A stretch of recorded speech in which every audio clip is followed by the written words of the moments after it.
अथ मंत्रपाठः।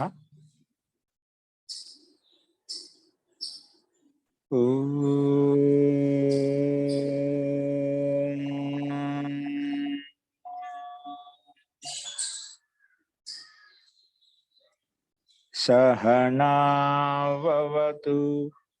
सहनौ भुनक्तु सह वीर्यं करवावहै तेजस्विनावधीतमस्तु मा विद्विषावहै। ओम शांति शांति शांति।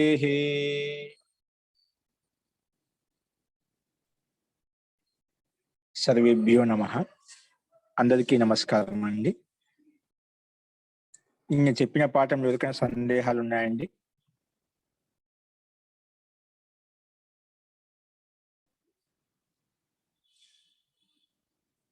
నిన్న మనము ప్రాణ సాధన గురించి చెప్పుకున్నాము. ప్రాణ సాధన అంటే ఇవి శరీరంలో కలిగేటువంటి రోగాలకు నిదానం ఉపాయం అనేది ఈ ప్రాణ సాధన ద్వారా మనం చేసుకోవచ్చు. కాకపోతే గురు సమక్షంలో మనం చేసుకోవాలని చెప్పుకున్నాము. గురు సమక్షంలో ఆ ప్రాణ సాధన చేసేసి మనలో ఉండే ప్రాణశక్తి ఏదైతే ఉందో దాని ద్వారా శరీరంలో ఏ అవయవంలో అయితే సంపూర్ణ శరీరంలో ఎక్కడైతే లోపం ఉందో ఆ లోపాలను మనం సరి చేసుకోవచ్చు, దూరం చేసుకోవచ్చు. అప్పుడు ఇంకా శరీరంలో సక్రియత అనే స్ఫూర్తి అనేది అత్యంత తేజవంతంగా అయిపోతుంది. శరీరంలో తేలికపని వస్తుంది. తేలిక అంటే అత్యంత తేలికగా అయిపోతుంది అలా చేయడం వల్ల. శరీరం తేలికగా ఉన్నప్పుడు, స్వచ్ఛంగా ఉన్నప్పుడు, నిర్మలంగా ఉన్నప్పుడు, మానసికంగా నిర్మలంగా ఉన్నప్పుడు మనకు సమాధి, ధ్యానం ఇటువంటి భావన మనకు తీవ్రంగా కలుగుతుంది.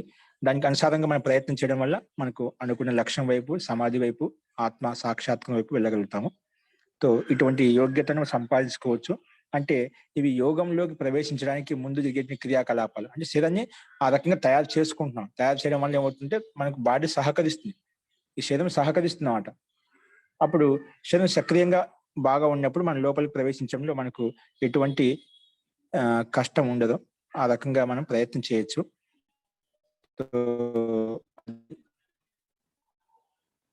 అందరిలో ఆ యోగ్యత ఉంటుంది. కాబట్టి మన సంకల్పం గట్టిగా ఉండాలి. సంకల్పం గట్టిగా ఉన్నప్పుడు ఇది మనకు సిద్ధిస్తుంది. కాబట్టి అనుకూలంగా ఉండేవాళ్ళు, అలాంటి శ్రద్ధ రుచి ఉన్న వాళ్ళు మనం ప్రయత్నం చేయొచ్చు అందరూ కూడా. అస్తు. ఇప్పుడు మనం 43వ సూత్రము చెప్పుకున్నామండి. నిన్న అంతకుముందు పాఠం 42 సూత్రాల వరకు చెప్పుకున్నాము. ఈరోజు 43వ సూత్రంలో చూడండి.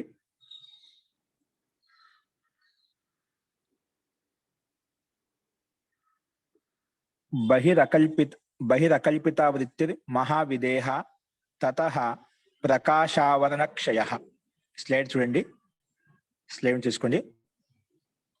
బహిరకల్పిత వృత్తిర్ మహావిదేహ తతః ప్రకాశావరణ క్షయ అని చెప్పి ఇక్కడ సూత్రంలో చెప్పుకున్నాము. నిన్న మనము కాయ ఆకాశంలో సంబంధమే సంయమం చేయడం ద్వారా ఆకాశ గమన సిద్ధి కలుగుతుంది. అంతకంటే ముందు సూత్రంలో శ్రోత్రము మరియు ఆకాశ సంబంధం మీద సంయమం చేయడం ద్వారా దివ్య స్తోత్రం కలుగుతుంది.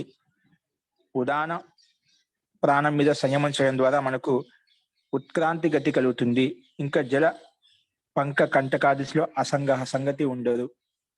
ఇలాంటి కొన్ని సిద్ధులు మనం చెప్పుకుంటూ వచ్చాం. యోగిటువంటి ఏ విషయంలో అయితే మనం ఏ సంయమం చేసిన ఆ విషయానికి అనుగుణంగా ఆ సిద్ధి ఆ యోగి సంపాదించుకోగలుగుతాడు అని చెప్పి మనం చూస్తూ వచ్చినాం.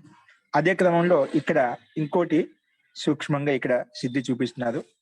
సో ఏంటంటే బహిరకల్పిత వృత్తి మహావిదేహ తతః ప్రకాశావరణ క్షయ.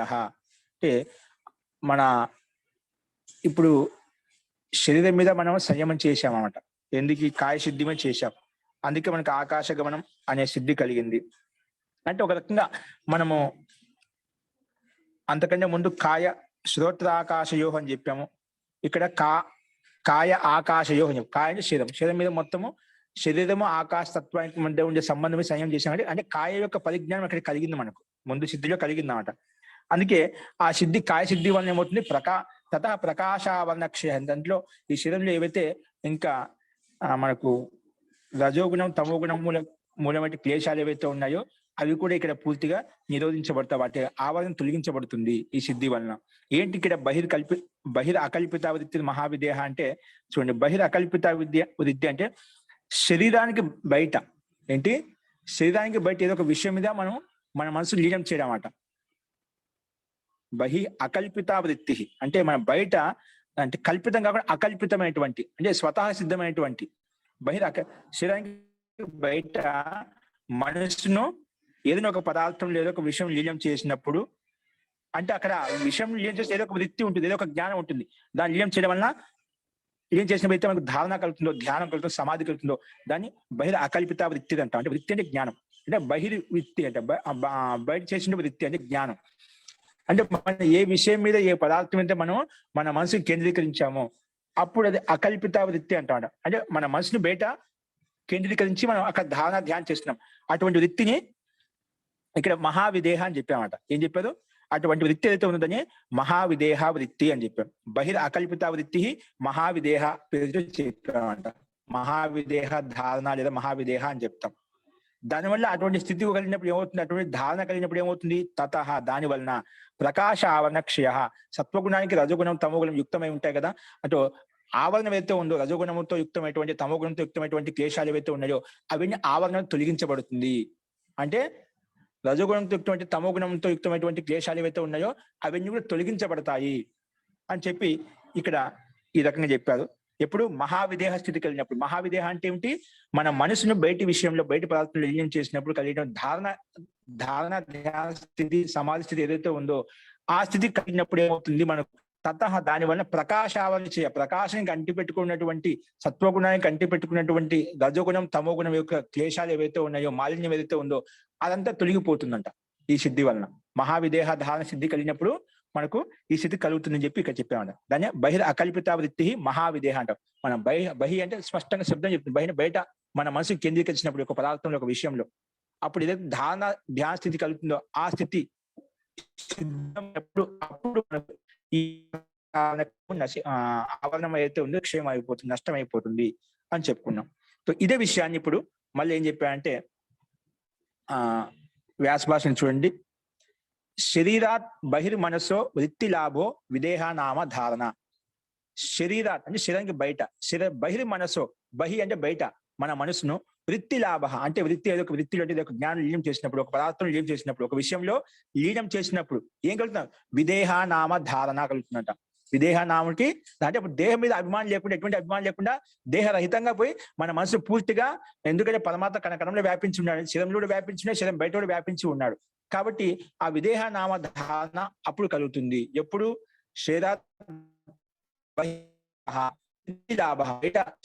మన మనసును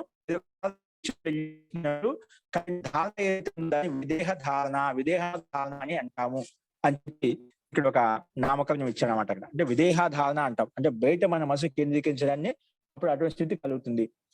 దాన్ని అకల్పిత అని చెప్పాం. దాన్ని ఏం చెప్పాం, బహిర్ అకల్పిత. ఇది కల్పితం కాదు, అకల్పితమైన స్వతహా మనకు లోపల ఉండే అంతః ప్రేరణతో మనం అలాంటి క్రియ చేసామంట, అలాంటి ధారణ చేశాం. సో అందుకే విదేహ నామ ధారణ అని చెప్పాం ఇక్కడ. అదే విషయాన్ని ఇంకా కొంచెం సూక్ష్మంగా విశదీకరించి చెప్తున్నారు ఇక్కడ. చూడండి, సా ఏది ఆ ధారణ, ఈ విదేహ నామ ధారణ అనేది, సా యది శరీర ప్రతిష్టస్య మనసో బహిర్వృత్తి మాత్రేణ భవతి సా కల్పిత ఇది ఉచ్యతే. ఒకవేళ సా అంటే ఆ ధారణ, విదేహ నామ ధారణ అని చెప్పాను, ధారణ స్త్రీలింగ శబ్దం, అందుకే సా అంటున్నాను.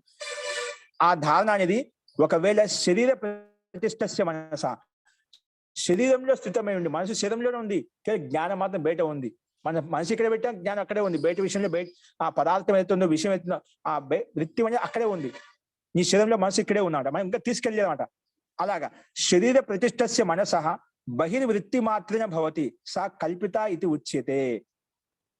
శరీరంలోనే మనసు ఉండిపోయి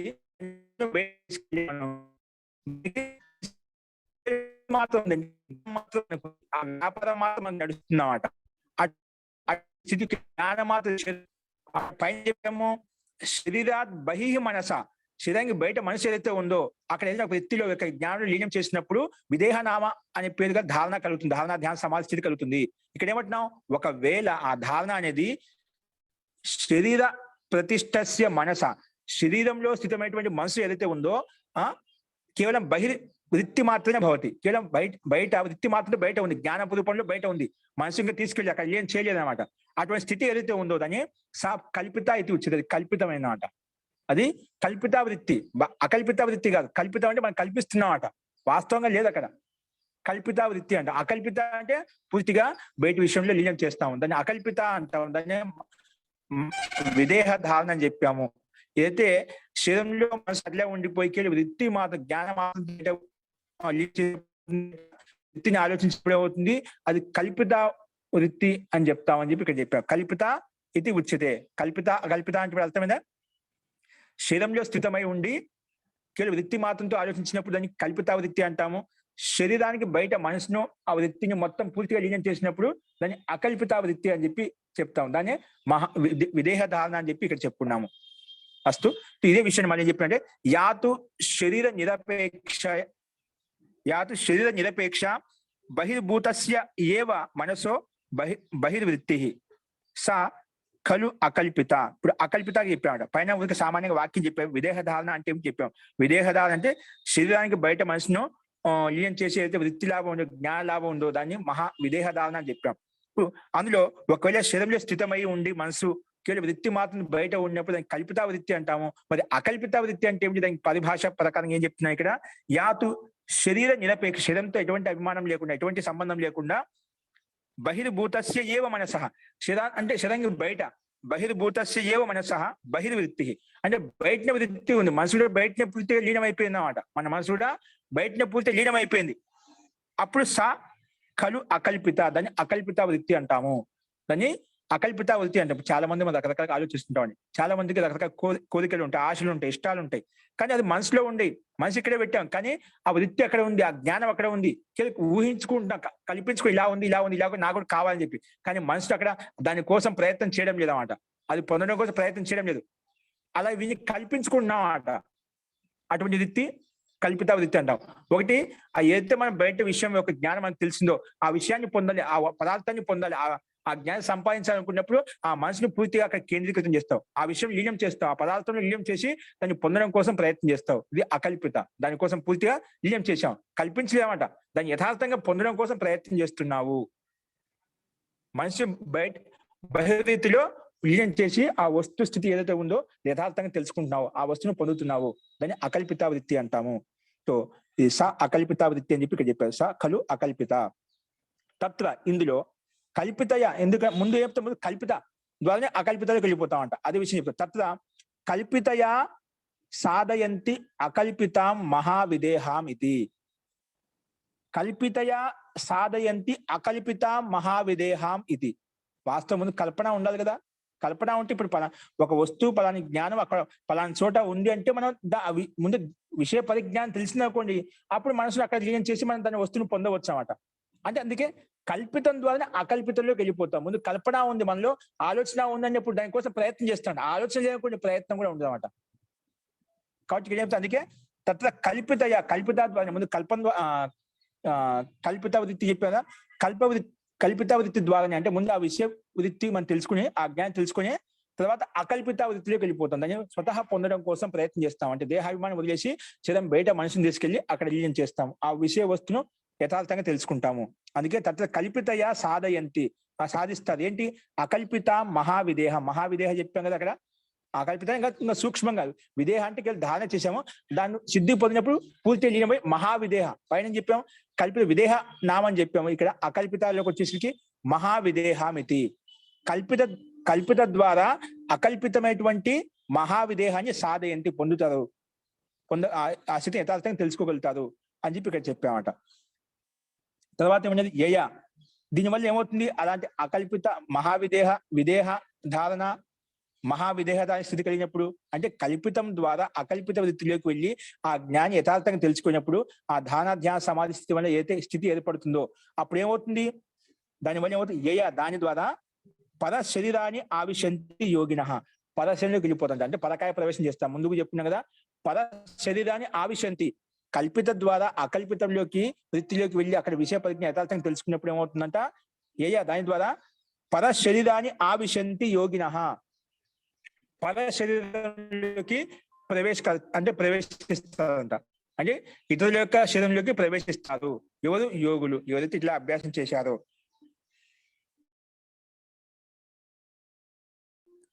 అలాంటి ఆ యోగికి కలుగుతుందని చెప్పి ఇక్కడ చెప్పుకుంటున్నామంట.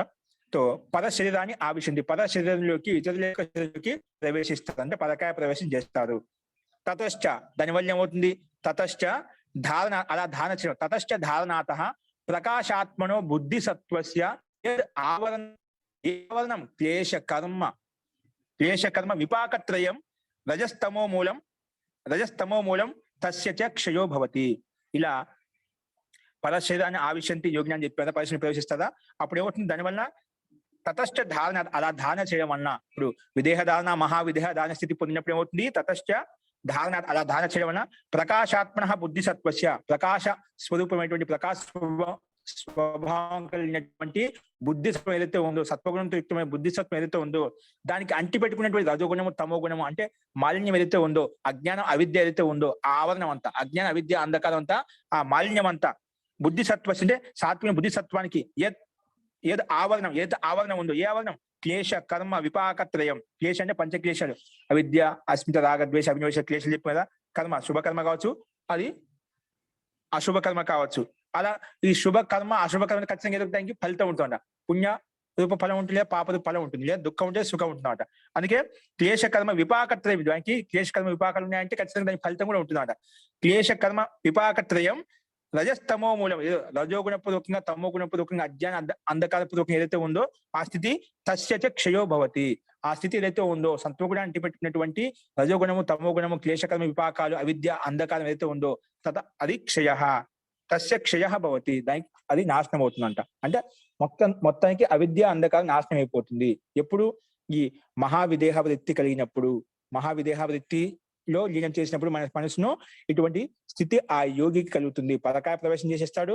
తర్వాత దానివల్ల ఏమవుతుంది, అట్లా ధారణ చేయడం వల్ల ప్రకాశాత్మకమైన బుద్ధిసత్వం ఏదైతే ఉందో ఆ బుద్ధిసత్వాన్ని అంటిపెట్టుకుని రజోగుణం తమో గుణము అవిద్య అంధకారాలు ఏవైతే ఉన్నాయో అవన్నీ కూడా తొలగిపోతాయి.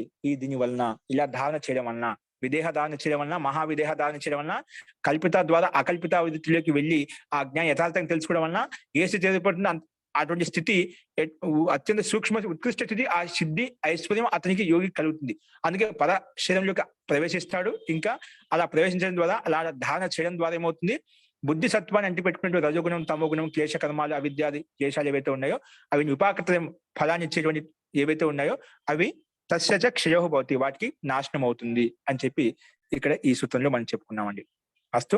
తో ఈ శరీరానికి బయట మన మనసును లీనం చేసినప్పుడు విదేహనామ నాకు ధారణ కలుగుతుంది.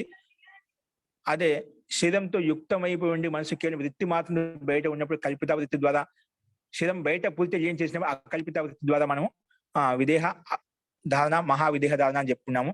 ఇక్కడ అంటే దీన్ని ఏ రకంగా చెప్పుకుంటే,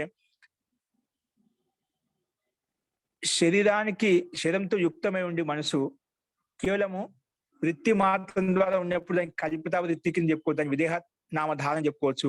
శరీరానికి బయట మనసుతో పూజ వృత్తి లాభం లీనం చేసినప్పుడు దాన్ని మహావిదేహ ధారణ అని చెప్పుకోవచ్చు అంట. అంటే పూర్తిగా వృత్తి మాత్రం జ్ఞానం మాత్రం కాకుండా మన మనసు పూర్తిగా అక్కడ కేంద్రీకృతం చేసి అక్కడ లీనం చేసి ధ్యాన స్థితి సమాధి స్థితిని పొందాం. అప్పుడు ఏదైతే మనకి స్థితి కలుగుతుందో, ప్రకాశావరణ కలుగుతుందో, ఆ ప్రకాశావరణం వల్ల, ఆ ధారణ స్థితి వలన ఏదైతే జ్ఞానం ఉత్పన్నం అవుతుంది దాని వలన మనకు బుద్ధి సత్వాన్ని అంటి పెట్టుకున్న ఆవరణం ఏదైతే క్లేశకర్మ విపాకత్రయమో ఆ రజో తమో గుణ మూలకమైనటువంటిది తస్య క్షయ భవతి, అది నాశనం అయిపోతుంది. అటువంటి శక్తి ఆ యోగికి కలుగుతుంది. ఇంకా పరకాయ ప్రవేశం కూడా కలుగుతుంది చెప్పి ఇక్కడ ఈ సూత్రం ద్వారా కూడా మనం తెలుసుకున్నామండి. అస్తు. నెక్స్ట్ చూడండి 44వ సూత్రంలో. నెక్స్ట్ 44వ సూత్రంలో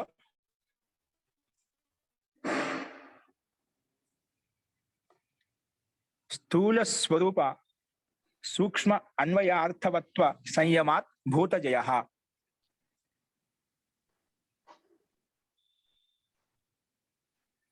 చూడండి, స్లైడ్ చూడండి.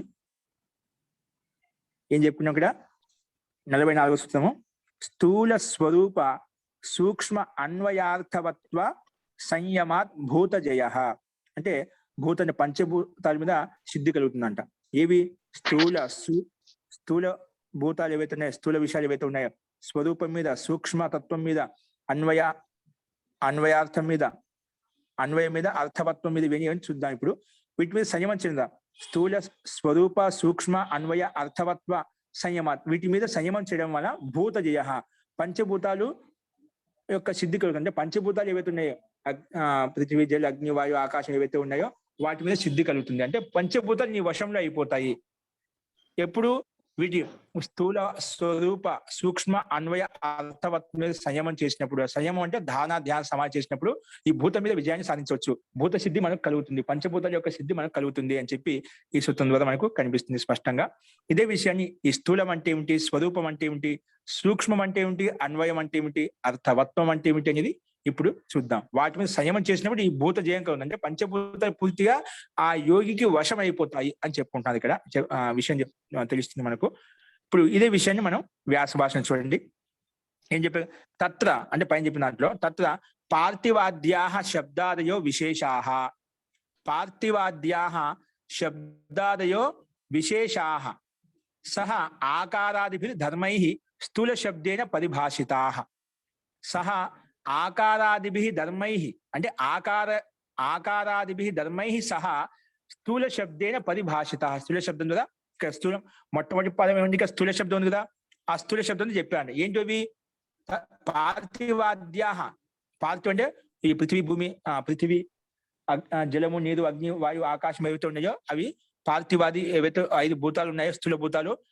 శబ్దాదయో విశేష, వాటికి శబ్దాలు అంటే శబ్ద రూపరస గంధాలు ఏవైతే ఉన్నాయి, శబ్ద స్పర్శ రూపరస గంధాలు ఉన్నాయి కదా, అంటే ఒక్కొక్క భూతానికి ఒక్కొక్క విశేషం అంట, ఒక్కొక్క గుణం అంట. ఈ 5 పంచభూతాలకు 5 విశేష గుణాలు ఉన్నాయి. ఇప్పుడు శబ్దానికి ఆకాశానికి శబ్ద గుణము, పృథివీకి గంధ గుణము, అలాగే జలానికి రసగుణము, అదేవిధంగా అగ్నికి ఉష్ణ గుణము. ఇలా గుణాలు ఉన్నాయి, విశిష్ట గుణాలు ఉన్నాయి. అవన్నీ కూడా ఇవన్నీ విశేషాలు అన్నమాట. అందుకే పార్థివాద్యాః శబ్దాలు ఏవైతే ఉన్నాయో, అంటే పంచభూతాలకు శబ్ద స్పర్శ రూపరస గుణాలు ఏవైతే ఉన్నాయో, శబ్దాదయః విశేషాః ఆకారాదిభిః ధర్మైః సహ, అంటే స్వరూపం ఉంటుంది. ఆకారం యొక్క స్వరూపం అంటే పంచభూతాల యొక్క స్వరూపం ఎలా కనిపిస్తుంది, అగ్ని యొక్క స్వరూపం ఎలా కనిపిస్తుంది, జలం యొక్క స్వరూపం మొత్తం ఆకార సహితంగా, అది ఆకారాదిభిః ధర్మైః సహ, ఆకారం ధర్మాలతో కూడుకొని ఆకార ధర్మైః సహా స్థూల శబ్దైన స్థూల శబ్దంతో చెప్పారు. ఇవన్నీ ఇప్పుడు పంచభూతాలు ఏవైతే కనిపిస్తున్నాయి విశేష గుణాలతోటి యుక్తమైనటువంటి, పంచభూతాలతో యుక్తమైనటువంటి విశేష గుణాలు ఏవైతే కనిపిస్తున్నాయో వాటిని ఏం చెప్పారు? స్థూల శబ్దైన పరిభాషిత. స్థూల శబ్దం ద్వారా ఇక్కడ చెప్పారు. సూత్రంలో స్థూల శబ్దం వచ్చిందా, ఆ స్థూల శబ్దం ద్వారా మనకు పంచభూతాల యొక్క స్వరూపాన్ని ఇక్కడ చూపించారు. ఏతద్ భూతానం ప్రథమం రూపం, ఇది భూతముల యొక్క అంటే పంచభూతాల యొక్క ప్రథమ రూపం. ఏంటి? ప్రథమ రూపం. ద్వితీయ రూపం ఏంటి? ద్వితీయ రూపం చెప్తున్నారు. ద్వితీయం రూపం స్వసామాన్యం. రెండో రూపం ఏంటి? ద్వితీయ రూపం చెప్తున్నా ఇక్కడ స్వసామాన్యం మూర్తిభిః, మూర్తి భూమి, మూర్తి అంటే మూర్త రూపం అంటే భూమి. ఈ మూర్త రూపంలో ఉంది భూమి అంతా కూడా, అది స్వరూపం ఉంది కదా. అదే ద్వితీయ రూపం ఏం చెప్తే స్వసామాన్య, సామాన్య రూపం చెప్తున్నాడు. ఇప్పుడు ఈ భూమి మనకు కనిపిస్తుంది, స్పష్టంగా కనిపిస్తుంది, పృథివీ కనిపిస్తున్నాడు. దాంట్లో సామాన్య గుణాలు ఏంటో చూపిస్తున్నాడు. మూర్తి అంటే భూమి, మూర్తి అంటే భూమిలో ఏ తత్వం ఉంది? కఠోర తత్వం ఉంది, దృఢత్వం ఉంది. భూమిలో కఠోరత కనిపిస్తుంది మనకు స్పష్టంగా. కాబట్టి అది సామాన్య గుణం. పృథివీ భూతానికి ఇది సామాన్య గుణం, ఇది కఠోరత అనేది సామాన్య గుణం. అదేవిధంగా స్నేహో జలం, జలానికి గుణం ఏంటి? సామాన్య గుణం ఏంటి? స్నేహ, స్నిగ్ధత్వం. జలంలో ఏముంటుంది? స్నిగ్ధత ఉంటుంది కదా, అందుకే స్నేహ గుణం అంట. స్నేహ జలం అంటే జలస్య స్నేహ గుణం ఉందంటే. తర్వాత ఇది సామాన్య గుణం అంట. వహ్ని ఉష్ణత, అగ్ని, వహ్ని అంటే అగ్ని, అగ్ని ఏ గుణం ఉంది? సామాన్య గుణము. ఉష్ణత ఉంది, అగ్ని యొక్క ధర్మం ఏంటి? ఉష్ణత గుణం ఉంది, దాంట్లో ఉష్ణత ఉంది. తర్వాత వాయు ప్రణామి, వాయు ఏం చేస్తుంది? ప్రవహణం చేస్తుందంటే అది అన్ని వైపులో వీచిస్తూ ఉంటుందంట. ప్రవహణ అంటే అన్ని వైపులు గాలి ప్రవహిస్తూ ఉంటుంది అన్నమాట. అందుకే ప్రవహనశీలమైన ధర్మం కలిగింది ఈ గుణం అన్నమాట. కాబట్టి వాయు ప్రణామి అంటే పరిణామపూర్వకంగా అన్ని వైపులా వ్యాపిస్తూ ఉంటుంది, గాలి వ్యాపిస్తూ ఉంటుంది, అందుకే ప్రణామి అని చెప్పాం. అంటే ప్రవహనశీల ధర్మమైనటువంటి గుణం ఇందులో ఉంది. తర్వాత గతి సర్వతో గతి ఆకాశ. ఈ ఆకాశం మనకు తెలిసిన అన్ని వైపుల వ్యాపించి ఉన్నమాట. ఎక్కడ లేని మొత్తము ఆవరించి ఉంది. ఆకాశం సంపూర్ణ పంచభూతాలతో ఆవరించి ఉన్నమాట. అందుకే సర్వతో గతి, అన్ని వైపు నుంచి గతి ఆకాశ. ఇత్యేద స్వరూప శబ్దేన ఉచ్యతే. రెండో శబ్దం ఏంటి? ఇది స్వరూప శబ్దం కింద చెప్పామట. ముందు స్థూల శబ్దంలో ఆకార సహితంగా ధర్మాలతోటి మనం మొత్తం సంపూర్ణంగా చెప్పుకున్నాం. దాన్ని స్థూల శబ్దం చెప్పుకున్నాము. రెండో రూపం స్వరూపం శబ్దం. స్వరూపం అంటే ఏమిటి? ఆ పంచభూతాల్లో ఉండే సామాన్య ధర్మం ఏవైతే కఠోరత, దాంట్లో స్నిగ్ధత, ఉష్ణత్వము, స్పర్శత్వము, ఇవన్నీ ఏంటో దాంట్లో సర్వ అన్ని వైపులు వ్యాపించిన గతి ఏదైతే ఉందో అది, ఇవన్నీ వాటి యొక్క సామాన్య ధర్మాలు మనం ఇక్కడ చెప్పుకున్నాం. అందుకే ద్వితీయ రూపం స్వసామాన్యం. సామాన్యం ఏంటి? మూర్తి భూమి, స్నేహో జలం, వహ్ని ఉష్ణత, వాయు ప్రణామి. ఇంకా ఆకాశం అంటే సర్వతో గతి, అన్ని వైపులే వ్యాపిస్తుంది, అన్ని వైపులే గతి చేస్తుంది. కాబట్టి ఇప్పుడు గాలి అన్ని వైపులు సంపూర్ణ పంచభూత వ్యాపిస్తుంది. సర్వగతి ఆకాశ.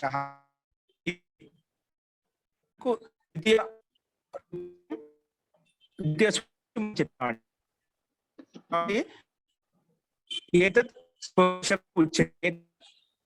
స్వరూప శబ్దేనే ఉచిత. స్వరూప శబ్దంతో ఇక్కడ చెప్పారనమాట. నెక్స్ట్ మూడో రూపం ఏంటి? స్థూల స్వరూప. నెక్స్ట్ సూక్ష్మం.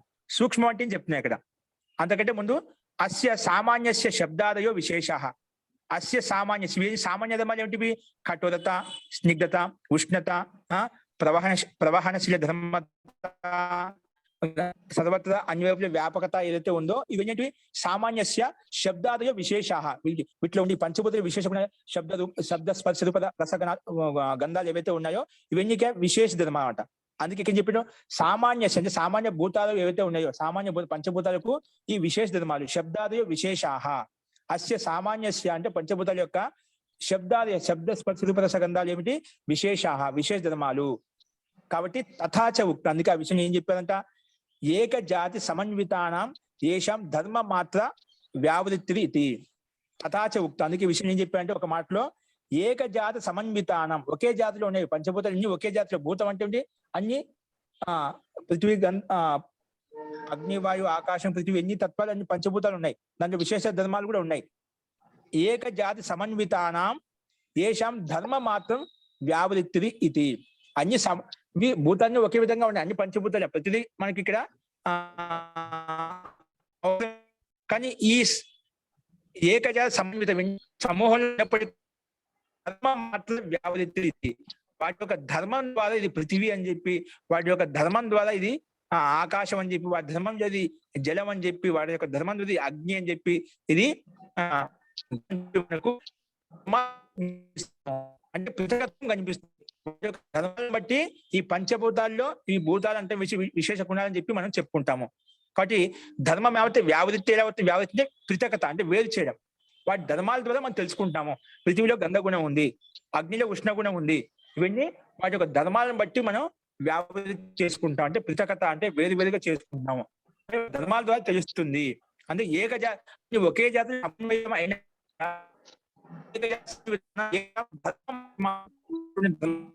రీతి అనేది కనిపిస్తుంది. పంచభూతాలు భిన్నంగా ఉన్నట్టు మనకు కనిపిస్తుంది అని చెప్పి ఇక్కడ చెప్పుకున్నాం. ఓకే, నెక్స్ట్ చూడండి. ఇదే విషయాన్ని కొంచెం తృతీయ రూపంలో వెళ్ళక ముందుకే ఇదే విషయాన్ని కొంచెం విశదీకరించి చెప్తున్నమాట. విషయాన్ని చూడండి. Next paragraph. సామాన్య విశేష సముదాయో అత్ర ద్రవ్యం. ఇక్కడ సామాన్య విశేషం. ఇప్పుడు సామాన్యం అంటే పంచభూతాలు, విశేషం అంటే వాటి యొక్క శబ్ద స్పర్శ రూప రసగంధాలు. ఓకేనా? ఇవి సామాన్య విశేష సముదాయం అత్ర ద్రవ్యం. ఇక్కడ మొత్తం సముదాయ రూపంగా మనం ద్రవ్యం తీసుకుంటాం. ద్రవ్యం అంటే కేవలం పృథ్వీతత్వం తీసుకున్నాం. పృథ్వీతత్వంలో ఉండే గంధగుణం తీసుకోలేం అనుకోండి, అది ద్రవ్యం అని చెప్పాం. పృథ్వీతో పాటు గంధగుణం ఉన్నప్పుడే, జలంతో పాటు నీటితో పాటు స్నిగ్ధత గుణం ఉన్నప్పుడే, అగ్నితో పాటు ఉష్ణగుణం ఉన్నప్పుడే అది సంపూర్ణ సమూహంగానే మనం ద్రవ్యంగా చెప్పుకుంటాం అట. కేవలం సామాన్య ధర్మాన్ని తీసుకోమట. సంపూర్ణ సమూహ ధర్మం ఏదైతే ఉందో, అందుకే సామాన్య విశేష సముదాయో అత్ర ద్రవ్యం ఇది ఉచ్యతే. అంటే సామాన్య ధర్మం విశేష ధర్మాలు ఏవైతే ఉన్నాయో అదే సమూహ రూపం ఏదైతే ఉందో దాన్ని ద్రవ్యంగా తీసుకుంటాము, దాన్నే ద్రవ్యంగా భావిస్తాము అని చెప్పుకున్నాం. కానీ ఈ ద్రవ్యం ఎన్ని రకాలు ఆ విషయం చెప్తున్నామట. ద్విష్టో హి సమూహ. ఈ ద్రవ్యం అనేది రెండు రకాలు. ఏది సామాన్య విశేష సముదాయ యొక్క సమూహం ఉంది కదా, అది ద్విష్ట, రెండు రకాలు. ఏంటి రెండు రకాలు? దాంట్లో ఏమున్నాయి ద్రవ్యంలో ఆ విషయం చెప్తున్నాట. ప్రత్యస్తమిత భేదావయవానుగత ప్రత్యస్తమిత భేద అవయవానుగత, ప్రత్యస్తమిత భేద అవయవానుగత అని చెప్పాడు. ఏంటి అంటే ప్రత్యస్తమితం. ఇక్కడ ప్రత్యస్తమితం అంటే ఇక్కడ తాత్పర్యం అంటే వీటి యొక్క భేదం అనేది శబ్దాల ద్వారా ప్రకటన కాదు, అంటే ప్రకట వస్తువులకి రాదు. ఇప్పుడు మనం ప్రత్యస్తమిత ఒక శబ్దం చెప్పాను, ఆ శబ్దం ద్వారా వాటిలో ఏ అవయవాలు ఉన్నాయని చెప్పి మనకు శబ్దం ద్వారా స్పష్టం కాదు, శబ్దం ద్వారా అభివ్యక్తం కాదు. కాబట్టి ప్రత్యస్తమిత భేదావయవగత, ప్రత్యస్తమిత భేద అవయవానుగత అంటే శబ్దం ద్వారా దాంట్లో ఉండే అవయవ అభివ్యక్తి మనకు స్పష్టం కాదు. ఎందుకు ఏ రకంగా ఎందుకు అంటే ఎగ్జాంపుల్ చెప్పే ఇక్కడ ఉండి ఏ రకంగా అంటే ఇక్కడ శరీరం, వృక్ష, యూతం, వనం అని ఏం చెప్పండి. శరీరం అంటే సంపూర్ణ శరీరం కనిపిస్తుంది. వాటిలో ఈ శరీరం అనగానే శరీరం యొక్క మొత్తం పిండ విశేషం మనకు అభివ్యక్తం అవుతుంది. శబ్దం ద్వారా వాటిలో ఉండే అవయవాలు వ్యక్తం కావు. ఇప్పుడు శరీరం అంటే ఏమిటి, మొత్తం శరీరం పిండ స్వరూపం మనకు కనిపిస్తుంది. వాటిలో అవయవాలు కనిపిస్తున్నాయి. శరీరం అనే శబ్దాన్ని అభివ్యక్తం చేయగానే, అది ఉచ్చరించగానే వాటిలో ఉండే అవయవాలు ఏమైనా వస్తున్నాయి, దానివల్ల రావడం లేదు. అందుకే అదేవిధంగా నెక్స్ట్ ఉదాహరణ ఏమిటి, వృక్ష అంటే మొత్తం వృక్షం యొక్క స్వరూపం కనిపిస్తుంది. వృక్షం ఉండే అవయవాలు చెప్పడం అంటే ఆ శబ్దం ద్వారా, వృక్ష అనే శబ్దం ద్వారా వాటి అవయవాలు అభివ్యక్తం కావడం లేదు, అదే యూతం అంటే సమూహం. యూతం అనగానే ఆ మొత్తం సమూహం మొత్తం గుర్తుకొస్తుంది, కానీ వాటిలో ప్రత్యేక అవయవం ఈ శబ్దం ద్వారా అది గుర్తించడం లేదు, అభివ్యక్తం కావడం లేదు. అలాగే వనం అనగంటే ఆ మొత్తం వన సమూహం మొత్తం కనిపిస్తుంది, కానీ వనంలో ఉండే ప్రత్యేక చెట్టు అని చెప్పి అక్కడ ఉండే చెట్ల గురించి మనం అభివ్యక్తం కావడం. వనం అంటే వన సమూహం మొత్తం గుర్తుకొస్తున్నాం ఆ శబ్దం ద్వారా. కాబట్టి శబ్దం ద్వారా ఏమవుతుంది, ప్రత్యస్తమితం భేద అవయవానుగతి, భేద అవయవానుగత ఇక్కడ వాటి యొక్క భేదం అభివ్యక్తం కావడం లేదు, వాటిలో ఉండే అవయవాలు అభివ్యక్తం కావడం లేదు. ఎప్పుడు శరీరం, వృక్షం, యూతం, వనం అని చెప్పినప్పుడు అక్కడ సంపూర్ణ స్వరూపమే కనిపిస్తుంది, పిండమే కనిపిస్తుంది, కానీ అవయవాలు అభివ్యక్తం కావడం లేదు. తర్వాత ఏం చెప్పాడు, మరి ఎక్కడ అవయవాలు అభివ్యక్తం అవుతాయి అంటే అది రెండో విషయం చెప్పాడు ఇక్కడ. నెక్స్ట్ చూడండి, శబ్దేన ఉపాత్త భేద అవయవానుగత సమూహ, శబ్దేన భేద అవయవానుగత సమూహ, శబ్దం ద్వారా వాటి అవయవాలు అభివ్యక్తైన ఉపాత్త భేద అవయవానుగత భేద అవయవానుగత అభివ్యక్తం కాలేదు, అది వాటిలో అవయవాలు ఆ శబ్దం ద్వారా వృక్ష, యూతం వాటి అవయవాలు కావడం అంటే ఏ శబ్దం ఉచ్చరించినప్పుడు వాటి అవయవాలు కూడా ప్రకాశింపచ్చాయి, అవయవాలు కూడా మనకు తెలియాలన్నమాట. అలాగే ప్రత్యస్తమితంగా ఉన్నాయి భేదాలు, ప్రత్యస్త ఉన్నాయి. ఇక్కడ శబ్దే ఉపాత్త భేదాలు ఉండే విభాగం కనిపిస్తుంది. ఏంటివి ఉదాహరణ, ఉభయే దేవ మనుష్యాః, దేవ మనుష్యాః. ఇక దేవ మనుష్యాః శబ్దంలో మనకు దేవ మనుష్యాః అనే శబ్ద సమమే, ఈ సమయంలో ఉంది మనకు ఈ శబ్దంలో విభాగం కనిపిస్తున్నమాట, భాగద్వయం కనిపిస్తున్నమాట. ఇప్పుడు దేవ మనుష్య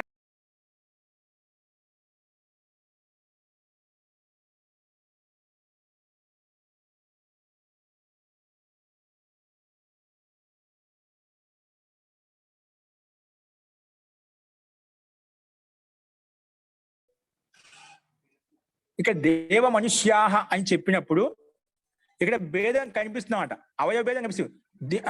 మనుషులు ఒక అవయవంగా, అంటే మనుషుల సమూహం ఒక అవయవంగా ఉంది, దేవతల యొక్క సమూహం అంతా ఒక అవయవంగా ఉంది. అంటే ఈ శబ్దంలో ఉచ్చరించినప్పుడు దేవ మనుష్య అనే సమూహంలో భేదం మనకు వ్యక్తం అవుతుంది, భేదం అభివ్యక్తం అవుతుంది. ఇక్కడ ఏమవుతుంది, భేదం వ్యక్తం అవుతుంది. కాబట్టి అదే విషయం చెప్పారు ఇక్కడ.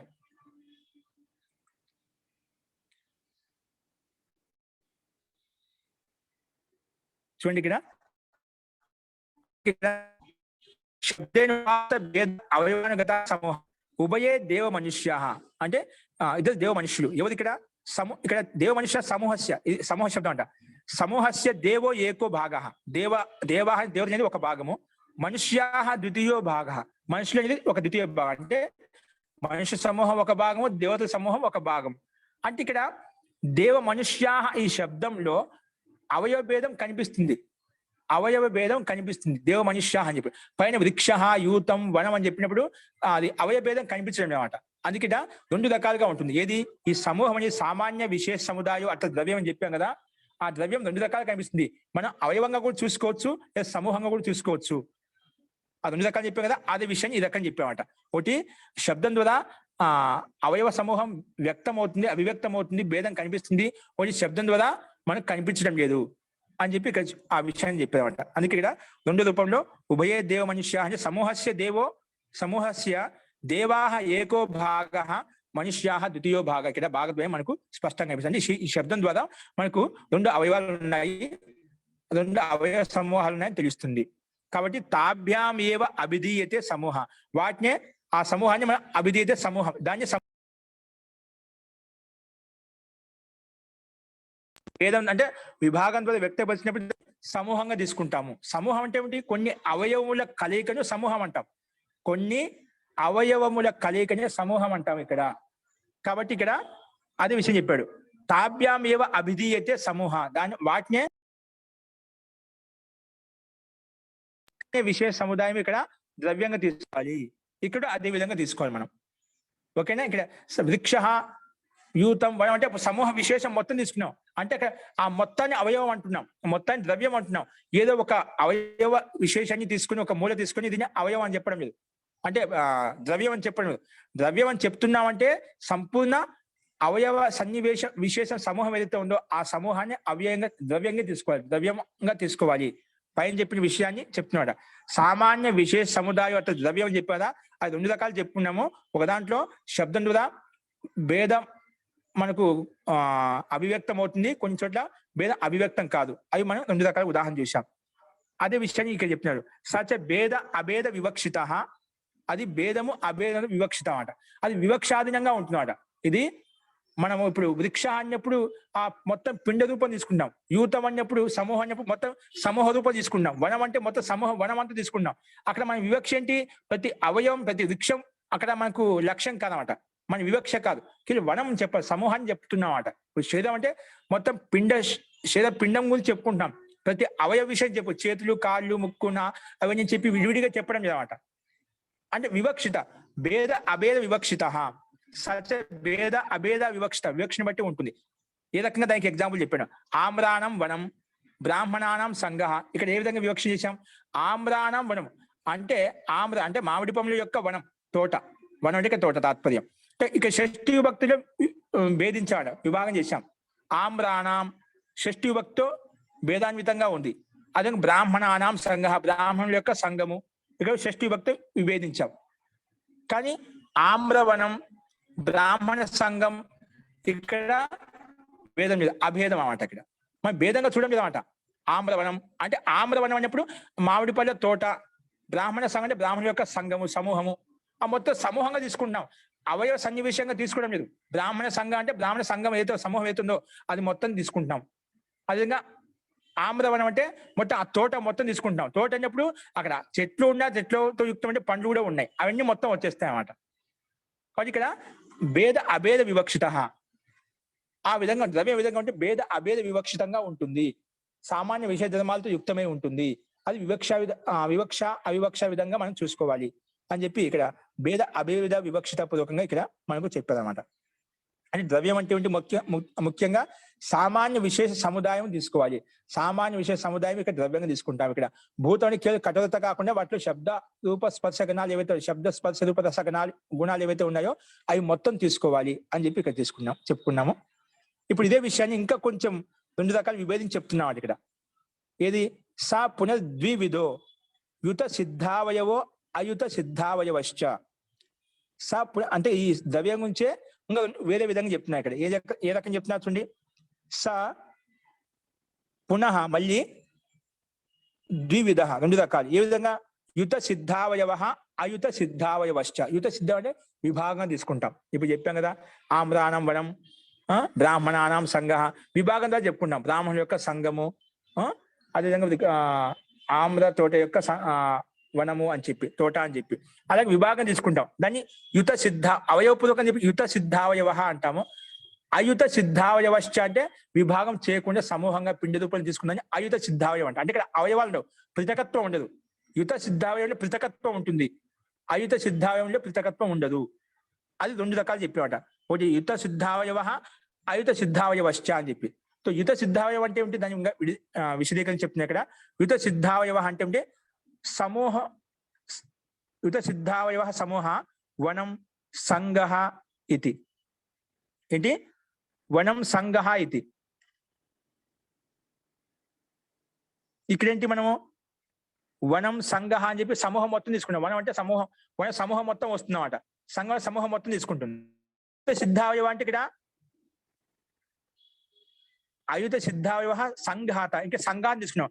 అంటే శరీరం, వృక్షం, పరమాణు అన్నప్పుడు మొత్తం ఆ సంపూర్ణ శరీరం తీసుకున్నట్టు ఇక్కడ విభాగంగా తీసుకోవడం లేదు. పైన యుత సిద్ధావయవం అన్నప్పుడు సమూహ వనం అంటే ఆ వనాన్ని, వనంలో ఉన్నటువంటి సంఘంలో ఉన్నటువంటి సమూహ పరంగా తీసుకుంటే విభాగ సహా తీసుకున్నాం, పృథక్ పృథక్ రూపంలో తీసుకుంటాము. ఇక్కడ అయుత సిద్ధావయవంలో సంఘాత అంటే సమూహంగా తీసుకున్నాం. శరీరం, వృక్ష, పరమాణు అని చెప్పి ఇక్కడ సమూహ రూపంలో తీసుకున్నాం అన్నమాట. కాబట్టి యుత సిద్ధం అంటే వేరువేరుగా తీసుకున్నప్పుడు దాన్ని భిన్న భిన్నంగా ఉంటాయి. అయుత సిద్ధం వేరువేరుగా తీసుకోవడం సమూహం మొత్తం తీసుకుంటాం. పైన చెప్పిన విధంగానే ఇక్కడ ఆమ్రానం, వనం, బ్రాహ్మణ సంఘం అన్నప్పుడు యుత సిద్ధావయవంగా ఉన్నాయి. ఆమ్రవనం, బ్రాహ్మణ సంఘం అనేది అయుత సిద్ధావయవంగా ఉన్నాయి. ఆ రకంగా ఇక్కడ కూడా వనం సంఘ అంటే ఆమ్రవనం, బ్రాహ్మణ సంఘ ఇవి యుత సిద్ధావయవంగా తీసుకోవాలి. ఆమ్రవనం, బ్రాహ్మణ సంఘ ఇది సమస్త పదము అంటే సంఘాత పూర్వకంగా అంటే సమూహపూర్వకంగా తీసుకున్నప్పుడు అయుత సిద్ధావయవంగా తీసుకుంటాం. అలాగే పరమాణు విషయంలో కూడా అది మొత్తం అవయవ సన్నివిశేషం ఏదైతే ఉందో అది తీసుకోవాలి. అందుకే అయుత సిద్ధావయవ భేదానుగత సమూహ ద్రవ్యం ఇది. అయుత సిద్ధావయవ భేదానుగత సమూహ ద్రవ్యమితి, ద్రవ్యమితి పతంజలి.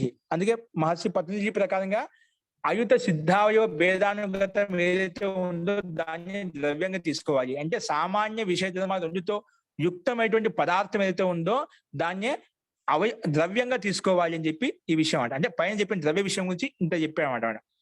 అయుత సిద్ధావయవ భేదానుగత అంటే పృథక్ వేరు చేయనటువంటి స్థితి ఏదైతే ఉందో, సమూహ రూపం ఏదైతే ఉందో దాన్నే అంటే సామాన్య విశేష ధర్మాలతో యుక్తమైనటువంటి ద్రవ్యం ఏదైతే ఉందో ఆ పదార్థం అయితే దాన్ని ద్రవ్యంగా తీసుకోవాలి అని చెప్పి ఇక్కడ చెప్పాడు. అందుకే అయుత సిద్ధావయవ భేదానుగత సమూహం ఏదైతే ఉందో ద్రవ్యం ఇది పతంజలి మహర్షి దాన్ని ద్రవ్యం అని చెప్పి పరిభాషించారు.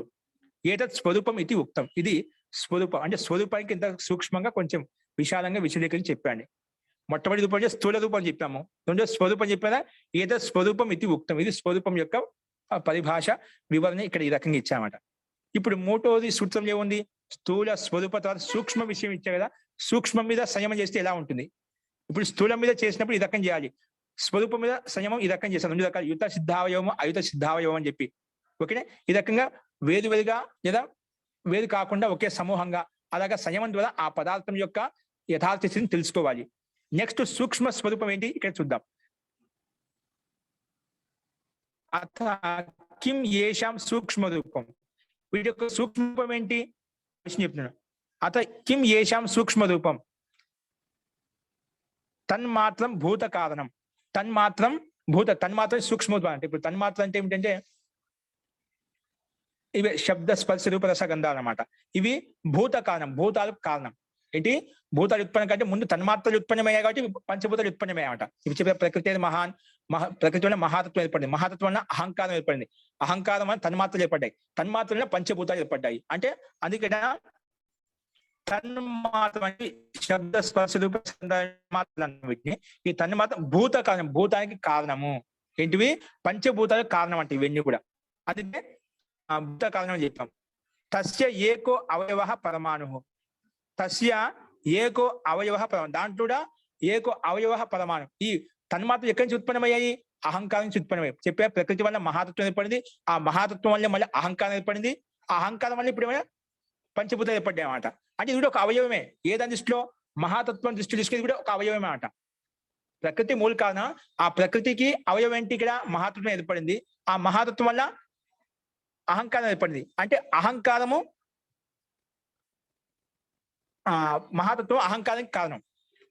మహాతత్వానికి ప్రకృతి కారణము, మహాతత్వానికి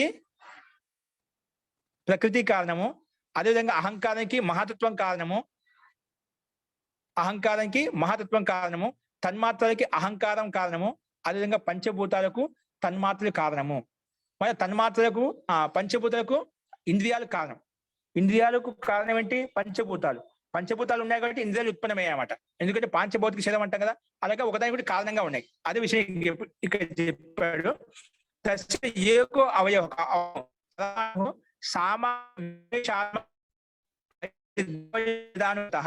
సముదాయ ఇత్యం సర్వ తన్మాత్రాని ఏతత్ తృతీయం.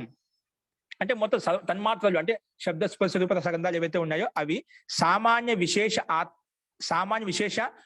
అయుత సిద్ధావయ భేదానుగత. అయుత అంటే పృథక్ వేరువేరుగా లేవు. అంటే ఇప్పుడు పంచభూతం అంటుండే ఆ పంచభూత సామాన్యతము విశేష నుంచి తీసుకున్నాం. అంటే పృథివీ అంటే పృథ్వీలో కఠోరత్వం కూడా ఉంది, పృథ్వీలో గంధగుణము ఉంది, అవన్నీ తీసుకుంటున్నాం అంట. అయుత అంటే భేద వివక్ష కాకుండా అభేద వివక్షగా తీసుకుంటున్నాం. అంటే మొత్తం సమూహ రూపాన్ని తీసుకుంటున్నాము. దాన్ని ఇక్కడ అదే విషయం చెప్పామంట. అపమాను సామాన్య విశేష అయుత సిద్ధ భేదానుగత సముదాయ ఇది ఏవం సర్వతన్మాత్రాన్ని తృతీయం రూపం. ఇక్కడ సూక్ష్మ అని చెప్పారు కదా. సూక్ష్మం అంటే సామాన్య విశేష ధర్మాలతో యుక్తమైనటువంటి అయుత సిద్ధావయ భేదానుగత. అంటే అయుతం అంటే భేదం ద్వారా దాన్ని విశదీకరించకుండా అపృతికత్వం ఏదైతే ఉందో, ఆ పృథకత్వం ఏదైతే ఉందో, అంటే భేదం చేయకుండా ఉండే స్థితి ఏదైతే ఉందో అటువంటి స్థితిని ఇక్కడ మనం తీసుకోవాలి. అందుకే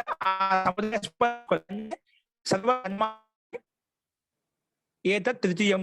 ఇది విధంగా అన్ని విషయాల్లో ఈ రకంగా సూక్ష్మ విషయాలు ఏవైతే ఉన్నాయి శబ్ద స్పర్శ రూప రసాలు ఇవన్నీ తృతీయ రూపం అని చెప్పి ఇక్కడ చెప్పుకున్నాం. మొట్టమొదటి స్థూల రూపము, స్వరూపము, మూడోది సూక్ష్మ రూపం. సూక్ష్మ అంటే చెప్పాను, ముఖ్యంగా సూక్ష్మ అంటే తన్మాత్రలు, అంటే భూతాలకు కారణమైనటువంటి తన్మాత్రలు అంటే శబ్ద స్పర్శ రూప రసగంధాలు ఇవి తీసుకున్నారు ఇక్కడ. అవి తృతీయ రూపం, ఇవన్నీ కూడా తృతీయ రూపం అని చెప్పి ఇక్కడ చెప్పారు. తర్వాత అథ భూతానం చతుర్థ రూపం. ఈ భూత యొక్క చతుర్థ రూపం ఏంటి? చతుర్థ రూపం అన్వయ. స్థూల స్వరూప సూక్ష్మ అన్వయ కదా నాలుగోది. అది భూతాన పంచభూత యొక్క చతుర్థం రూపం ఖ్యాతి క్రియా స్థితిశీల గుణా కార్య స్వభావానుపాతినో అన్వయ శబ్దేన ఉక్తాహ. ఇక్కడ మన అన్వయం అంటే సూక్ష్మం అంటే చెప్పారు. సూక్ష్మ అంటే తన్మాత్రలు ఏవైతే ఉన్నాయో శబ్ద స్పర్శ రూప రసాలు సూక్ష్మాలు అంటాము. వాటి మీద సంయమం చేయడం ద్వారా భూతజయం కలుగుతుంది. అంతకన్నా ముందు స్వరూపం మీద సంయమం చేయడం ద్వారా భూతజయం కలుగుతుంది. ఇంకా స్థూల భూతాల మీద సంయమం చేయడం ద్వారా భూతజయం కలుగుతుంది. అదేవిధంగా చతుర్థ రూపం అన్వయం. అన్వయం అంటే ఏమిటి? అన్వయం అంటే ఇవి ఏవైతే పంచభూతాలు ఉన్నాయో ఈ పంచభూతాల్లో గుణాలు అన్వయంగా ఉంటాయి. గుణాలు ఏంటి అంటే సత్వగుణము, రజోగుణము, తమోగుణము యుక్తమై ఉంటాయి. పంచభూతాలు కూడా ఈ మూడు గుణాలు యుక్తంగా ఉన్నాయి, అన్వయీ రూపంగా ఉన్నాయి. ఇప్పుడు ఒక కుండ తయారు చేశాం. కుండ తయారు చేసినప్పుడు మామూలుగా మిట్టి ఉన్నది, ఆ మిట్టి నీళ్లు పోసి ముద్దగా తయారు చేశాము. ఆ ముద్దనే మళ్ళీ కుండగా తయారు చేశాం. ఇప్పుడు కుండ తయారైనప్పుడు కుండ రూపం వచ్చిందన్నమాట. మట్టి రూపం ఉందా? మిట్టి రూపం లేదు, కుండ రూపం వచ్చేసింది. కానీ కుండ రూపం వచ్చిన తర్వాత ఆ మిట్టి లేకుండా ఉందా?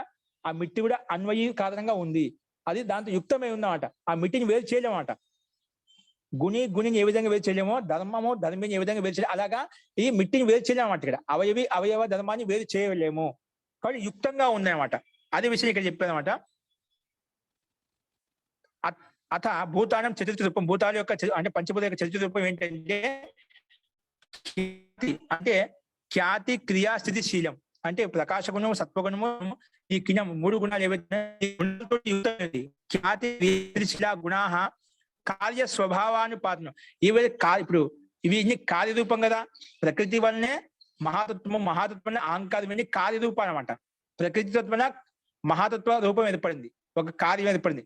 ఆ మహాతత్వం వల్ల అహంకారం ఏర్పడింది. అహంకారం పంచభూతాలు ఇవన్నీ ఏర్పడి ఇంద్రియాలు ఏర్పడ్డాయి. ఇవన్నీ కార్యం అంటే పురుషుడు ప్రయోజనం కోసం ఉత్పన్నమైనటువంటి మనకు కార్య రూపకమైన ఇంద్రియాలు అన్నమాట, పంచభూతాలు అన్నమాట. ఇవన్నీ కూడా ఏవైతే ఉన్నాయో ఇవన్నీ కూడా ఏంటి?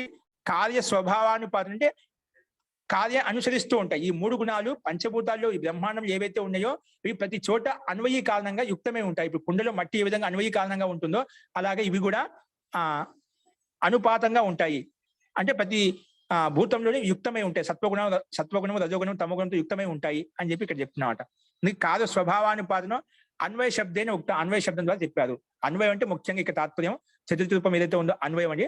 అంటే ఈ పంచభూతాలు బ్రహ్మాండం ఏవైతే ఉన్నాయో ఈ పంచభూతాలు తన్మాత్రలు వీటన్నిటిలో కూడా ఈ 3 గుణాలు యుక్తమై ఉంటాయి.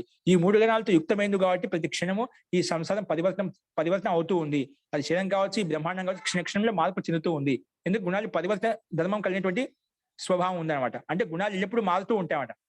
కాబట్టి ఈ 3వ రూపం ఏంటంటే 4వ రూపం ఏంటంటే ఇది ప్రతి తత్వంలోనూ ఈ 3 గుణాలు యుక్తమై ఉంటాయి, అన్వయ కారణంగా ఉంటాయని చెప్పి ఈ శబ్దం ద్వారా చెప్పుకున్నాను. అన్వయ శబ్దం ద్వారా చెప్పుకున్నాం. అన్వయ శబ్దం ఉక్తాహ. నెక్స్ట్ అథ ఏష పంచమం రూపం అర్థవత్వం. అర్థవత్వం ఏంటి? అర్థవత్వం అంటే ఈ ముందు ఏవైతే స్థూలము, స్వరూపము, సూక్ష్మ అన్వయం చెప్తున్నాం కదా, ఇవన్నీ కూడా అర్థవత్వం అంటే ప్రయోజనం కోసం చేశామట. ఈ ప్రకృతి వల్ల మహాతత్వమైన అహంకారం ఇవన్నీ అయితే పరమాత్మ ఉత్పన్నం చేశాడో సృష్టిని ఉపయోగించి, ఇవన్నీ ఎందుకు అర్థవత్వం ప్రయోజనం కోసం ఉన్నాయి. ఏ ప్రయోజనం కోసం? ఎవరి ప్రయోజనం కోసం? జీవాత్మ యొక్క ప్రయోజనం కోసం. జీవాత్మకు భోగము అపవర్గం కలిగించడం కోసము, అంటే సుఖ దుఃఖానుభూతిని కలిగించడం కోసము, పుణ్యం చేసుకునే సుఖము, పాపం చేసిన దుఃఖానుభూతిని అనుభవించడం కోసము ఈ ప్రయోజనం కోసం ఈ తత్వాలు ఉత్పన్నమయ్యాయి. అందుకోసమే పురుషుడికి భోగము అపవర్గ సిద్ధి కోసమే ఈ అర్థవత్వం, ఈ సృష్టి బ్రహ్మాండం అంతా, ఈ శరీరం అంతా ఉత్పన్నమైంది.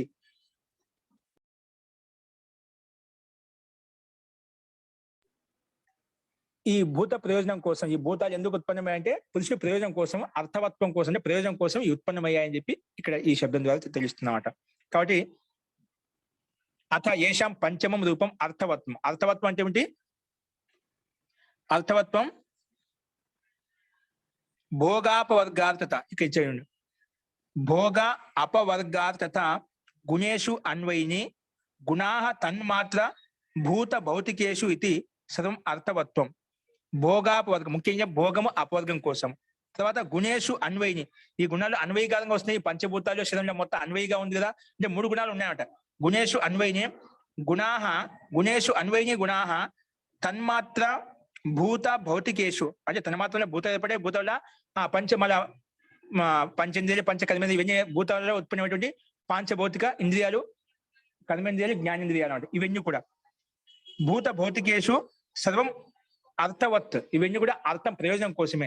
ఈ బ్రహ్మాండం ఏదైతే తయారైందో, ఈ భూతాలతో ఏవైతే ఇంద్రియాలు ఇవన్నీ ఉత్పన్నమయ్యాయో ఇవన్నీ అర్థవత్వం అంటే ప్రయోజనం కోసం సిద్ధమయ్యాయి. ఏ ప్రయోజనము? భోగాపవర్గార్థత, భోగము అపవర్గ సిద్ధి కోసము ఇవి ఉత్పన్నమయ్యాయి. ఈ ప్రకృతి వలన ఈ తత్వాలు, ఈ బ్రహ్మాండం సృష్టి ఉత్పన్నమైంది అని చెప్పి ఇదే ఈ అర్థవత్వము అని చెప్పి ఇక్కడ చెప్పుకున్నాం. వీటన్నిటి మీద ఈ స్థూలము, స్వరూపము, సూక్ష్మము, అన్వయము, ఈ అర్థవత్వం మీద సంయమం చేయడం ద్వారా ఏమవుతుందో భూతజయ, పంచభూతాలు మొత్తం ఆ యోగికి వశంలో అయిపోతాయి, వశీకరణం అయిపోతాయి అని చెప్పి ఈ విషయం చెప్పారు. చూడండి కింద తేషు ఇదానీం భూతేషు పంచసు పంచరూపేషు సంయమాత్ తస్య రూపస్య స్వరూప దర్శనం జయశ్చ ప్రాదుర్భవతి. తేషు, వీటిలో మనం పైన చెప్పిన 5 తత్వాలు ఉన్నాయి కదా, స్థూల, స్వరూప, సూక్ష్మ, అన్వయ, అర్థవత్వం. తేషు అందులో ఇదానీం భూతేషు పంచసు, పైన చెప్పిన భూతాలు ఉన్నాయి. భూతేషు పంచసు పంచరూపేషు, 5 రకాలు ఉన్నాయి కదా, 5 రూపాల్లో పంచరూపేషు సంయమం చేయడం ద్వారా, అంటే ధారణ, ధ్యాన, సమాధి చేయడం ద్వారా తస్య రూపస్య, వాటి యొక్క రూపం యొక్క దర్శనం కలుగుతుంది. అంటే ఆ స్వరూపం యొక్క దర్శనం, అంటే సూక్ష్మంలో స్థూల భూతాలు చెప్పుకున్నప్పుడు దాంట్లో స్థూల రూపం ఏం కనిపిస్తుంది, సూక్ష్మ స్వరూపం ఏం కనిపిస్తుంది, దాంట్లో సూక్ష్మ స్వరూపం ఏం కనిపిస్తుంది, అన్వయం ఏ రకంగా, అది గుణాలు ఏ రకంగా పనిచేస్తున్నాయి, దీంట్లో అర్థవత్వం ప్రయోజనం ఏ రకంగా సిద్ధిస్తుంది, వీటన్నిటి కూడా యొక్క యథార్థ యొక్క స్వరూపం, అంటే బ్రహ్మాండం యొక్క స్వరూపం, శరీరం యొక్క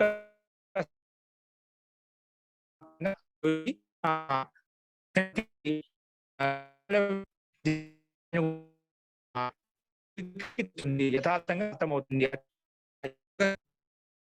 సమాధి ద్వారా అని చెప్పి ఇక్కడ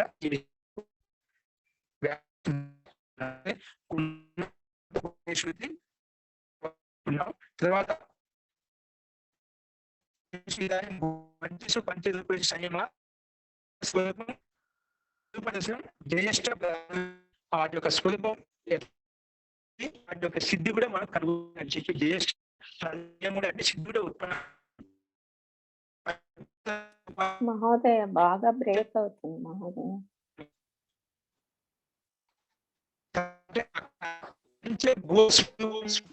5 రూపాయలు వాయిస్ చాలా బ్రేక్ బ్రేక్ అవుతుంది. అవుతుంది మహోదయ, అర్థం కావట్లేదు. కంటిన్యూటీ పోతుంది. ఉమ్.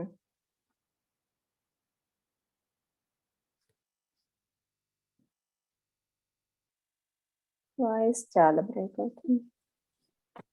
ఇప్పుడు చూడండి, తేషు ఇదానిం అర్థమవుతుందండి, ఇప్పుడు వినిపిస్తుందండి? వినపడుతోందండి. వినపడుతుంది. ఓకే అండి. సో పైన చెప్పినది మీకు వినిపించింది, మళ్ళీ చెప్తున్నాను. తేషు ఇదానిం భూతేషు పంచసు పంచరూపేషు సంయమాత్. ఈ పైన చెప్పిన 5 రూపాయలు ఏవైతున్న వాటి సంయమం చేయడం ద్వారా తస్య రూపస్య స్వరూపం దర్శనం జయష్ట ప్రాదుర్భవతి. వాటి యొక్క స్వరూప దర్శనం ఏదైతే ఉందో, అంటే సామాన్య విషయ మొత్తం కూడా యథార్థంగా వాటి యొక్క స్వరూపం దర్శనం ఆ యోగి కలుగుతుంది, ఆ సిద్ధి కూడా కలుగుతుంది. జయష్ట ప్రాదుర్భవతి, సిద్ధి కూడా ఉత్పన్నం అవుతుంది. తత్ర పంచభూత స్వరూపాన్ని జిత్వ, అక్కడ ఈ 5 భూత స్వరూపాలు ఏవైతే ఉన్నాయో వాటిని జిత్వ అంటే గెలుచుకొని, అంటే సిద్ధింపజేసుకొని భూత జయీ భవతి. ఆ యోగి ఏమవుతాడంటే భూత జయి, అంటే పంచభూతాన్ని విజయాన్ని సాధిస్తాడు.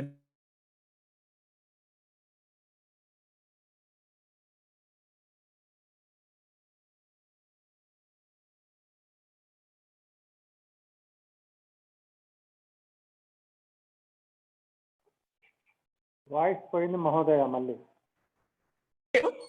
అన్ని వశీకరణం అయిపోతాయి. అంటే పంచభూతుల యొక్క స్వరూపం, బ్రహ్మాండం యొక్క స్వరూపం అనేది మొత్తం యథార్థంగా తెలుస్తుంది.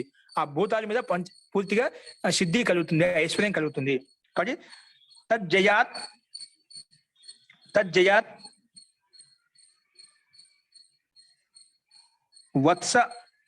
వత్స అనుసారిణ్య ఇవ గావో అస్య సంకల్పాను విధాయిన్యో భూత ప్రకృతియో భవతి. దీన్ని ఒక ఉదాహరణలో చెప్పారన్నమాట. తజ్జయాత్ అంటే ఇది భూత జయాన్ని పొందడం వల్ల, భూత సిద్ధి పొందడం వల్ల, అంటే ఈ 5 పంచస్వరూపాలు ఏవైతే ఉన్నాయో వాటి సయం ద్వారా మనకు భూత జయం కలుగుతుంది. భూత జయం అంటే పంచభూతాలు యొక్క సిద్ధి కలుగుతుంది, పంచభూతాల యొక్క ఐశ్వర్యం మనకు వస్తుంది. ఆ సిద్ధి వలన తజ్జయాత్, అది సిద్ధింపజేసుకోవడం వలన తజ్జయాత్ వత్సానుసారిణ్య ఇవ, వత్సానుసారి గోవత్స ఉంటుందా ఆవుదుడా, వత్సారిణ్య ఇవ వత్సానుసారిణ్య ఇవ గావో అస్య సంకల్పాను విధాయిన్యో భూత ప్రకృతియో భవంతి. ఇక్కడేంటి, ఒక ఆవు దూడను అనుసరిస్తూ ఉంటుందా ఆవు, ఒక చిన్న కొత్తగా అప్పుడే పుట్టినటువంటి దూడ ఏదైతే ఉందో అవి కొంతవరకు కాలం తర్వాత 2-3 రోజుల తర్వాత కూడా ఆ తల్లికి ఎలా ప్రేమ ఉంటుందో ఆవు ఏం చేస్తుందంటే ఆవుదు ఎలా ఓటుంటుందో ఆవుదుని అనుసరిస్తూ ఉంటుందన్నమాట. మామూలుగా ఒక స్థితి వచ్చిన తర్వాత మామూలుగా వత్స అనేది దూడ అనేది ఆవును ఎట్లా వెళ్తే ఆవు వెంబడి వెనక వెళ్తుంది, వెంబడి తిరుగుతాడంట. ఆవు దూడ అనేది ఆవు అమ్మడి కూడా వెళ్తూ ఉంటుంది, అనుసరిస్తూ ఉంటుంది. ఒకసారి దూడ కూడా పక్కకి వెళ్ళిపోతుంటే, అంటే తన మార్గంలో నడుస్తూ ఉంటే ఏమవుతుంది, ఆవు వెనక చూస్తూ ఉంటుంది, ముందుకు వెళ్తూ ఉంటుంది, నన్ను అనుసరిస్తుంది వత్స అని చెప్పి. ఒకసారి పక్కకు పోయింది అనుకోండి ఆ దూడ, అప్పుడైతే ఆవు కూడా దాని వైపు వెనకమ్మడి అనుసరిస్తూ ఉంటున్నమాట. అదే ఇక్కడ వత్స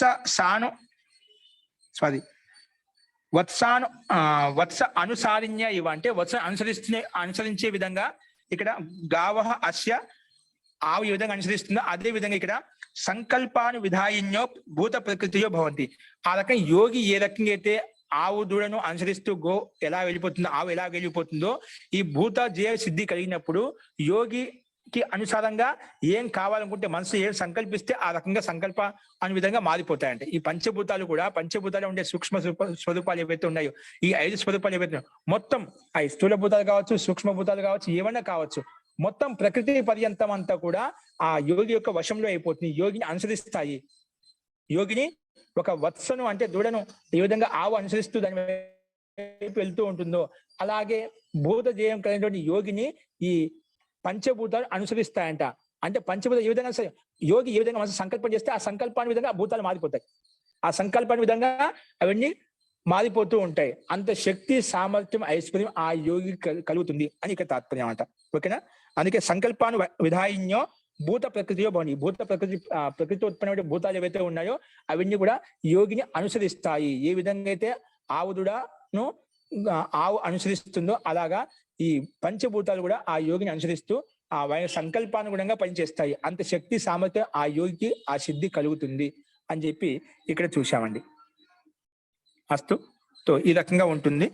తో ఈ రకంగా ఈ స్థూల స్వరూప సూక్ష్మ అన్వయము అర్థవత్ మీద సంయమం చేయడం ద్వారా భూత జయము, భూత సిద్ధి కలుగుతుందని చెప్పి మనం ఇక్కడ స్పష్టంగా అర్థం చేసుకున్నాము. ఇప్పుడు ఇందులో సందేహం చూడండి. ఇందులో ముఖ్యంగా అంత దీని గురించి ఎక్కువ ఆలోచించాల్సిన విషయం లేదండి.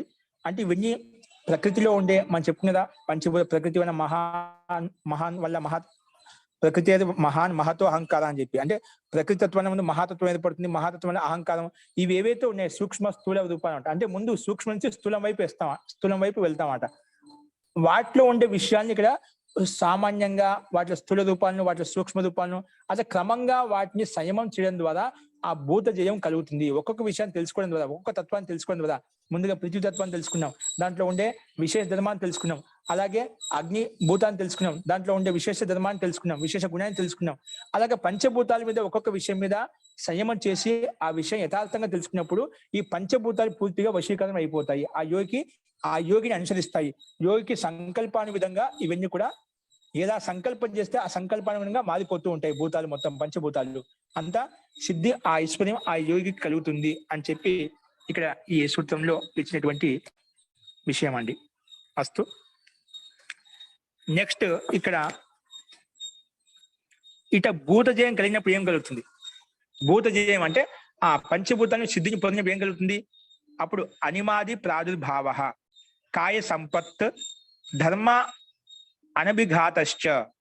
ఏమవుతుందంట, ఈ భూత జయం సిద్ధించడం వల్ల ఏం కలుగుతుందా? అనిమా గరిమ అని చెప్పి మన సిద్ధులు వింటుంటాం చాలా మంది. ఇప్పుడు హనుమంతుడికి ఇవన్నీ సిద్ధులు ఉన్నాయని చెప్పుకుంటుంటాం కదా. అలాగే అనిమా గరిమ అని చెప్పి పేర్లు వింటాం అన్నమాట. ఈ సిద్ధులను ఉత్పన్నమవుతాయి. ఈ భూత జయం కలిగినప్పుడు, పంచభూతాల వశిత్వం పొందినప్పుడు ఈ అనిమా గరిమ అనేవి అష్టసిద్ధులు ఈ యోగికి సిద్ధిస్తాయి. ఇంకా కాయ సంపత్తి కలుగుతుంది, అంటే శరీరం యొక్క సిద్ధి కలుగుతుంది. తర్వాత ధర్మ అనభిఘాతశ్చ, ఈ ధర్మాలు, ఈ పంచభూతాలు ఉండే ధర్మాలు ఏవైతే ఉన్నాయో అవి సామాన్య ధర్మాలు కావచ్చు, విశేష ధర్మాలు ఏవి కూడా ఆటంకం కలిగించవు, అంటే ఆ యోగిని అనుసరిస్తాయి. చెప్పే కదా, ఒక గోవత్సని ఏ విధంగా ఆవు అనుసరిస్తూ ఉంటుందో అలాగా ఈ యోగిని ఈ పంచభూతాలు అనుసరిస్తూ ఉంటాయి. కాబట్టి ఇటువంటి సిద్ధి కలుగుతుంది. ఈ భూత జయం సిద్ధించడం వలన, భూత జయాల మీద సిద్ధి కలగడం వల్ల ఏమవుతుంది? అనిమాది అష్ట సిద్ధి కలుగుతుంది అని చెప్పి ఇది 45 సూత్రాలు చెప్పారు. ఆ విషయం మనం రేపు చెప్పుకుందామండి. దీనివల్ల ఫలితం ఏంటో చూపించాను ఇక్కడ. కాబట్టి ఈ భూత జయం కలగడం వల్ల ఏం సిద్ధి కలుగుతాయి అంటే అష్ట సిద్ధులు కలుగుతాయి, అనిమాది సిద్ధి కలుగుతాయి అని చెప్పి అక్కడ 45 సూత్రాలు ఇచ్చారు. అది ఆ విషయాన్ని రూపం వ్యాస భాష అంతా రేపు చూద్దామండి. అస్తు. ఇంకేదైనా సందేహాలు ఉంటే మనం మంత్రపాఠం అయిపోయిన తర్వాత చూద్దామండి.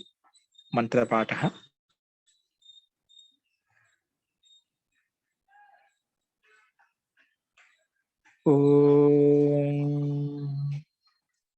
సర్వే భవంతు సుఖినః, సర్వే సంతు నిరామయాః, సర్వే భద్రాణి పశ్యంతు, మా కశ్చిద్ దుఃఖ భాగ్ భవేత్. ఓం శాంతి శాంతి శాంతి. సర్వేభ్యో నమః. అందరికీ నమస్కారం అండి. ధన్యవాద్ మహోదయ. జీ, ఇప్పుడు చెప్పండి ఎవరికైనా సందేహాలు ఉంటే. ధన్యవాదాలు మహోదయ. ధన్యవాదాలు మహోదయ గారు. ధన్యవాదాలు మహోదయ. ధన్యవాదాలు निवेदनमस्ति। जी जी मम एक निवेदनमस्ति। उच्यता महोदय। एकवारं रटनं करणीयं महोदय, सूत्राणि एकवारं किं करणीयं? रटनं रटनं रटनं किं सूत्राणि वा भाष्यं वा? सूत्राणि महोदय। ओ तथैव एकवारं पुनः సింహావలోకనం కుర్మః. ఒకరోజు అవన్నీ ఇప్పుడు చెప్పిన విషయం అంతా, విభూతి పాదం అంతా కూడా మనం ఈ 2-3 సూత్రాలు అయిపోయిన తర్వాత మనకు కొంచెం ఈ సిద్ధి ప్రకారం అయిపోతుంది. అప్పుడు మళ్ళీ ఒకసారి రివిజన్ చేస్తాను, ఓకేనా? ఇంకోటి ఓన్లీ సూత్రాలు కూడా ఇంతకుముందు కొన్ని రోజులు పెట్టాను, అవి మీకు రికార్డింగ్ చేసి పంపిస్తానండి. అది ఒకసారి చూసుకోవడానికి అనుకూలంగా ఉంటుంది.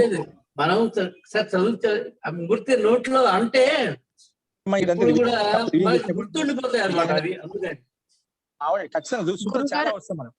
సూత్రాలు ఈ సంయమనం చేయడం ద్వారా ఆ సూత్రం యొక్క స్వరూపం యథార్థంగా తెలిసిపోతుందండి. ముందు స్థూలమైన విషయాల మీద మనం ధ్యానం చేయడం మొదలు పెట్టామంటే వాటి యొక్క సూత్రం యొక్క అర్థం, యథార్థ స్వరూపం కూడా అర్థం అయిపోతుంది మనకు.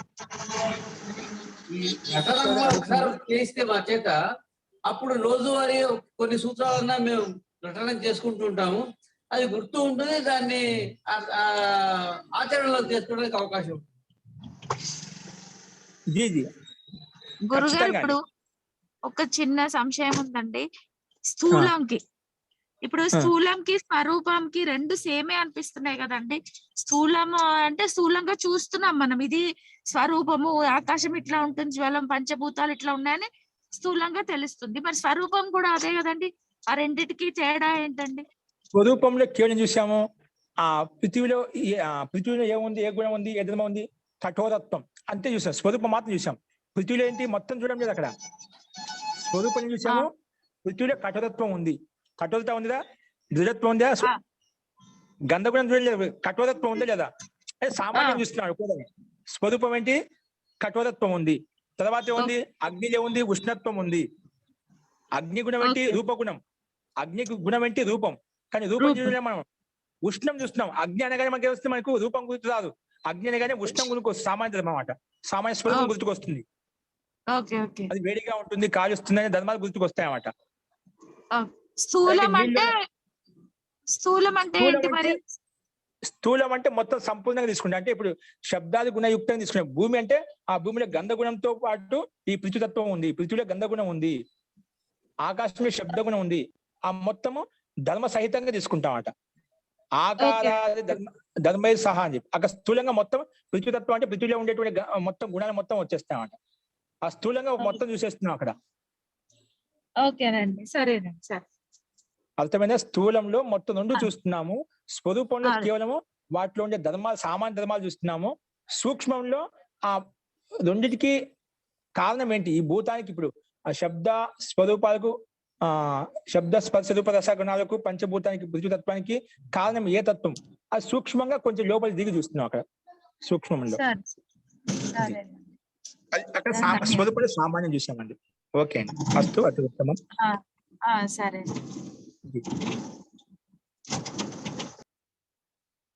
జీ ఇంకేదో చెప్పబోతున్నారు లక్ష్మి గారు, జయలక్ష్మి గారు మీరేదో చెప్తున్నారండి, ఉన్నారా జయలక్ష్మి గారు?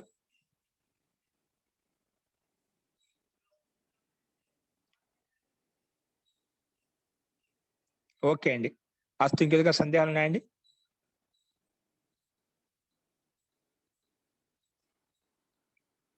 హలో, లేవు మహోదయ. అస్తు అండి, ధన్యవాదాలు. ధన్యవాదాలు. ధన్యవాదాలు మహోదయ.